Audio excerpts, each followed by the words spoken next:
Hello, I'm Professor Rad, and today we're going to talk about how you can simplify expressions that have lots of exponents on them. So, a long time ago, not super long, but long enough that we might have forgotten about them, we talked about the associative and the distributive property. The associative property says if you have something like 4 times 5 times 2, you can change up the grouping and have it look like 4 times 5 times 2. The distributive property said if you have something like 4 times 5 plus 2, then you can distribute that 4 to the 5 and the 2 and get 4 times 5 plus 4 times 2. So these were the two of the properties we talked about before and kind of how they looked. And we're going to use those to help us simplify expressions that involve variables. So when I look at these two in particular, when I look at this expression and this one, the primary difference is that here we had adding inside the parentheses and here we had multiplying.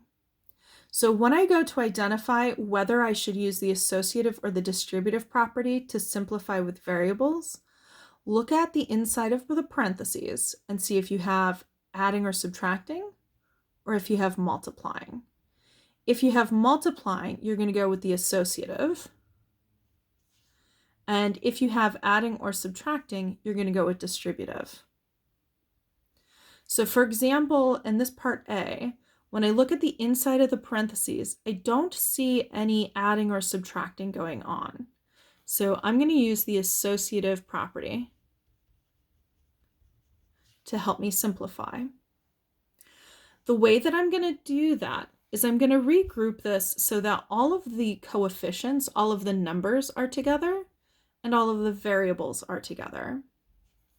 So I'm going to regroup this so that it becomes 6 times 3 and x squared y.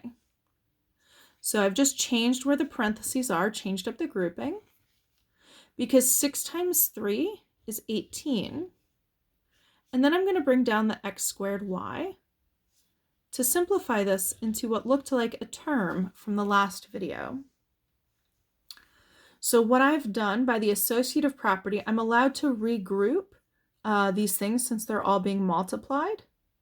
And since everything is being multiplied, I no longer need those parentheses in my final answer.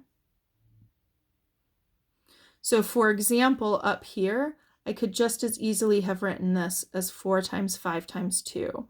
Since all I have is multiplying, I could get rid of the grouping altogether. That's what I did here. Since all I have is multiplying, I did multiply those two, and then I just got rid of those parentheses. Let's compare this to the next example, part B, where we have, instead of multiplying in the parentheses, we've got some addition going on. So because there's addition, we're going to have to distribute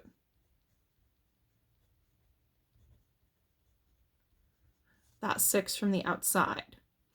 And that 6 gets distributed to both of the terms that are inside those parentheses. So I'm going to have a 6 times 3x squared plus a 6 times y. Now, since all I'm doing here is 6 times y, I could just write that as 6y. And with this 6 times 3x squared, I can do basically what we did up here. I can multiply those two coefficients to get 18, and then just bring down the variable.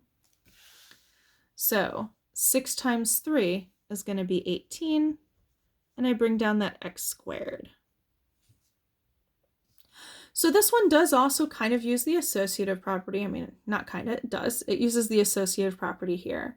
But because we had this addition here, we needed that distributive property first. Okay, so that's why I'm going to say this primarily uses the distributive property. Now let's look at another example. Now this one is subtle because we've got this minus sign outside parentheses. If this minus wasn't here, then I would have 5 times that bunch of stuff. But I don't. I've got this negative here. So that's going to change things up for us a little bit. We'll see why. Before I do that, I need to identify, do I have only multiplying or do I have adding or subtracting in here? And in this case, I've got some adding and subtracting. So I'm going to use the distributive property. Now, do you remember back when we did signed numbers and we did addition and subtraction? If you were subtracting, you did keep, change, change. That's going to apply here. So we have this negative in front of the parentheses. What that negative is going to do is it's going to change the sign of everything inside. Essentially, we're distributing multiplication of a -1 to each of these things inside here. So I'm going to ignore the 5 for a minute because that's not what's being distributed. This minus is. So instead of a positive 8x, it's going to turn into a negative 8x. Instead of a minus 3x squared, it's going to become a plus 3x squared. And instead of a plus 2y, it becomes a minus 2y. So that -1, or that -1, when it gets distributed, it's going to change the operation or change the sign of everything inside. And now I can bring that 5 down from the beginning. And that's it. That's what it's going to look like. All right. So now let's look at a couple of other properties that we previously discussed and see how we can use those to help us simplify expressions. So this example says, determine whether the product or power property of exponents should be used to simplify each expression and then simplify. So as a reminder, the product property said, if you had something like 2 to the 3rd times 2 to the 5th, you could add those exponents together and get 2 to the 8th. The power property says if you had 2 to the 3rd and you raised it to the 5th, then you could multiply those exponents and get 2 to the 15th. So if I am multiplying two expressions with the same base, I'm going to use the product property. And if I have a power to a power, I'm going to use the power property. So let's look at part A here. Now I'm going to rewrite this slightly because remember that if you have a number in front of a variable, that just means multiplication. So this is the same as 6 times x squared times x to the 5th. I can make that multiplication really pronounced. And I want to do that because if I ignore that 6, I've got an x squared times x to the 5th. I'm kind of in this situation here. Something to a power times the same something to a power. So we can add those powers. That means we're going to use the product property here.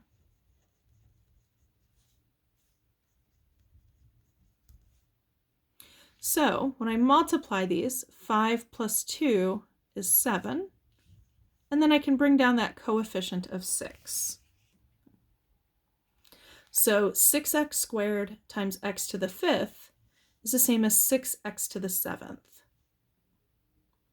So a takeaway here is if you're multiplying two expressions with the same variable, you add those exponents together. All right, now let's take a look at part B.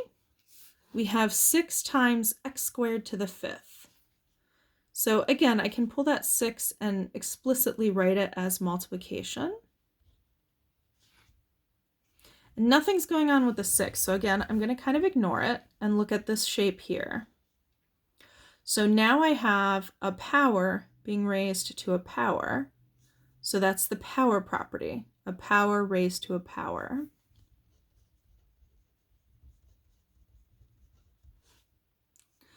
So when I have a power to a power, I multiply the powers. So 2 times 5 is 10. And then I bring down that coefficient of 6.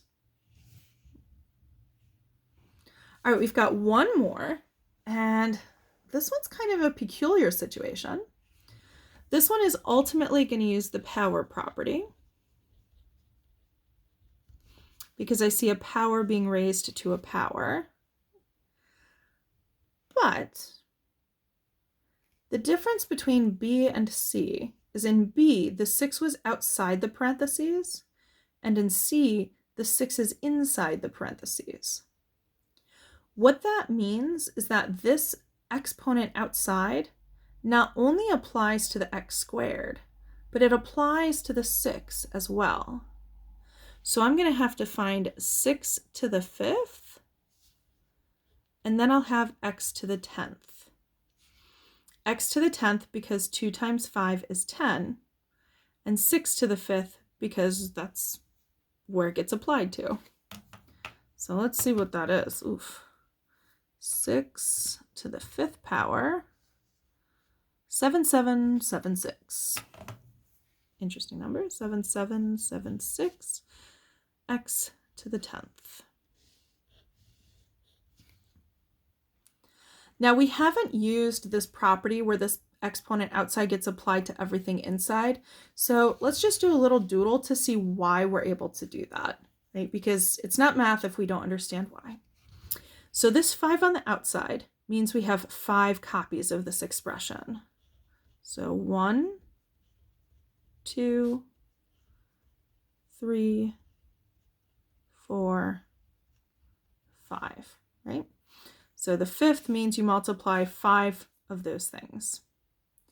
Now, multiplication is commutative, so I can group or rearrange and then associate, group all of those 6's together. So I have 1, 2, 3, 4, 5 6's, and 1, 2, 3, 4, 5 x squareds. So that's how we get the x to the 5th, and then squared to the 5th is 10. So that's how we get our x to the 10th. All right, so here are some problems for you to try out on your own. See if you can simplify each of these expressions. And then in the next video, we are going to wrap up chapter 7 by combining all these different kinds of simplifying tools. So we're going to combine the associative, distributive, product, and power properties along with combining like terms. Oh boy. So looking forward to seeing you then. In the meantime, have a great day.